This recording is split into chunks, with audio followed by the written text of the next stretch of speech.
blind boy with no weapon stood before a violent king. The boy held a small drum made of old wood and animal skin. The king held a long blade covered in blood. The fate of the entire ancient land rested on the hands of the blind boy. If he struck the drum, an empire would fall. If he dropped the drum, his people would burn. 20 rainy seasons ago in Skerina, King Vara did a terrible evil. Vara dragged a woman named Adissa to his bedroom to sleep with her. With all her strength, she pushed him by the chest and ran away into the night. Adissa was looking scared when she got back home. She told her husband about her encounter with his brother at one of the palace rooms. Her husband was so angry, being the elder brother and the true king, he went to the palace to fight Vara. Vara killed him at the palace gates and took the crown of gold and animal teeth by force and made himself a king, while Adissa watched from trees in the dark. The pain of seeing her husband killed and cannot do anything made her lose consciousness, and only woke up after several months, only to realize that she was pregnant. Adissa gave birth to a blind boy named Kembata. Adissa hid her baby among the palace servants. She dressed like a poor woman and hid in the village for 20 years. The earth hated the king's evil act, which was killing the true king of the land. The rain stopped falling. A great dry season killed the crops for many years. The rivers turned to dry dust. Kambata grew into a young man. He worked in the cooking house of the palace. He scrubbed the stone floors. He was ignored by everyone because he could not see. One day, the head cook told Kembata to carry a heavy clay bowl of fermented palm drink to the king's private garden. Kembata walked down the quiet stone path. He heard King Vara talking to a guard behind a large bush. The king spoke of how he killed his elder brother and used the opportunity to become the king long ago. Kembata stepped on a dry leaf. The noise made the king turn around. The king saw the blind boy. The king ordered the guard to grab Kembata. The guard grabbed Kembata by the neck. The king looked at the boy, who looked like the younger version of his elder brother. He was scared and ordered the guards to take him away. The guards dragged Kembata to a dark stone room. They tied his hands and legs with thick ropes. They covered his mouth with a dirty cloth. Kembata passed out from the pain. That night, warriors from an enemy tribe attacked the kingdom of Scarina. The enemies walked through the thick forest. They threw burning wood over the tall mud walls. The palace caught fire. Smoke filled the sky. King Vara saw the fire. His soldiers were not ready to fight. He needed a lie to protect himself from the angry villagers. King Vara told his soldiers that the blind boy Kembata started the fire to help the enemy warriors. King Vara ordered his guards to throw Kembata into the deep black pit. The guards carried Kembata to the edge of the pit. They threw him down into the dark. Kembata hit the wet mud at the bottom. An old man named Thalani walked near the pit, looking for his lost goat. He heard someone moving in the mud at the bottom of the deep hole. Thalani threw a long, thick vine down the pit. He pulled the blind boy up to the top. Kembata could not stand on his feet. Thalani carried Kembata to a small mud house. The king's guards ran through the village square.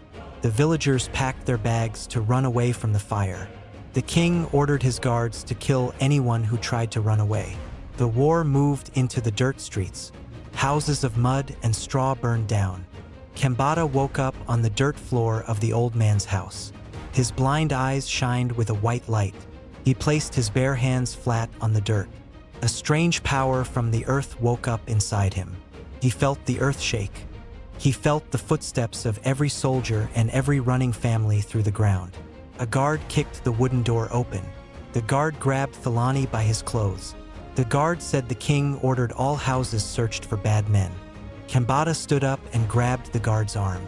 Kembata felt the guard's true fear through his skin. Kembata told the guard the king had lost the war and the guard would die if he stayed. The guard stood still, dropped his spear, and ran away into the night. Thalani grabbed his walking stick. Kembata led Thalani out of the mud house. They walked through the burning paths. Kembata touched the stone walls. The walls told him where the enemies walked. He led Thalani away from the danger. They found 10 families hiding inside a grain house. One angry man told the families to give Kembata to the king's guards to save their own lives. Kembata did not fight the man. Kembata touched the mud wall. He told the angry man that his lost daughter Amara was hiding under a market table near the broken clay pot. Kembata said the girl had been crying for a long time. The man stopped talking and ran out. He returned carrying his daughter. The man bowed to Kembata. Kembata led all the families through the burning village.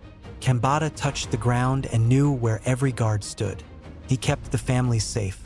They reached the river path and ran into the dark forest. Kembata turned around and faced the burning palace. Thalani grabbed his arm and told him going back was a path to death. Kembata said the great sky drum was calling him. Kembata told Thalani the drum held the hidden words and lies of the king. Kembata and Thalani walked back against the running crowd. They walked through a secret servant path. 2 guards tried to stop them. Thalani hit the first guard with his heavy stick. Kembata stepped out of the way at the exact time the second guard jumped. The second guard fell to the hard ground. They entered the main gathering room. The great sky drum stood untouched in the middle. Kembata placed his hands on the old wood of the drum. The shake of 10 years of secrets almost knocked him down. The doors broke open. King Vara entered the room with 12 guards. The king held a long blade. The king told his guards to kill Kembata before he could strike the drum. The guards moved close. Suddenly, the earth shook hard. The enemy warriors broke the main gates outside. The building shook. Dirt fell from the roof. The king's guards stopped walking. The guards knew the king had lost his power. The guards dropped their spears and arrows and walked out the door to save themselves. King Vara screamed at them, but they kept walking. King Vara stood alone. Kembata hit the great sky drum with both hands.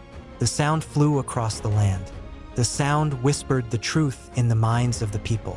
Every person inside the walls knew the king killed his brother and crowned himself king. The fighting stopped. King Vara dropped his blade. The king charged with his bare hands. He grabbed Kembata and pulled him away from the drum. Kembata's hands rubbed the drum skin as he was pulled. The drum made a second sound. The people learned through the whispers that the king hid Kembata's true bloodline.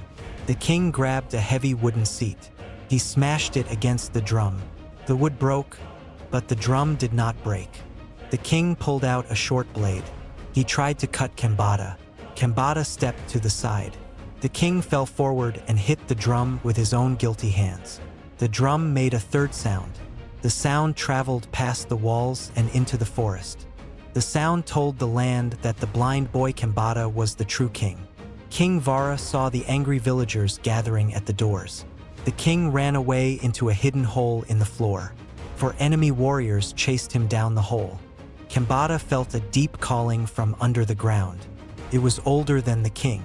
Kembata and Thalani went down the stone steps into the dark resting place of the dead kings. A heavy stone door locked behind them. They were trapped. Kembata touched the resting stones of the old kings. Each stone told him the good deeds of the past rulers. Kembata touched the last stone. The stone top moved on its own. Kembata found a small ancient drum inside. Light shot up from the stones into the sky. Kembata held the ancient drum. He knew the first king made a promise with the earth. The earth only gave water when the true bloodline played the drum. Kembata hit the ancient drum once. The dry rivers outside filled with fast water. The dead crops grew tall and green. The dry earth closed its cracks. The rain fell. Then King Vara dropped down from a hole in the roof. The 4 enemy warriors dropped down behind him. King Vara snatched the ancient drum from Kembata's hands. The water stopped flowing. The crops died again. The king tried to break the drum against the wall. The drum did not break. The drum bent the king's fingers and made him scream. The 4 warriors moved to kill Kembata. Kembata pushed his hands flat into the dirt floor.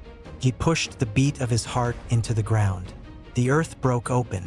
A deep hole opened between them. 2 warriors fell into the deep hole and disappeared. The king dropped the drum. Kembata grabbed it. Kembata hit the drum twice. The sound froze the legs of the 2 remaining warriors. The warriors could not move. Kembata walked toward the king. Kembata hit the drum a third time. The locked stone door broke into pieces. The king gave up and fell to the floor. The remaining warriors stood behind Kembata to protect him. Kembata walked up the steps and into the throne room. He placed the ancient drum on the floor. The village elders gathered. Before anyone could speak, a rival leader named the Dead Prince entered with 50 men. The Dead Prince pointed his blade at Kembata and ordered his men to attack. Kembata hit the ancient drum.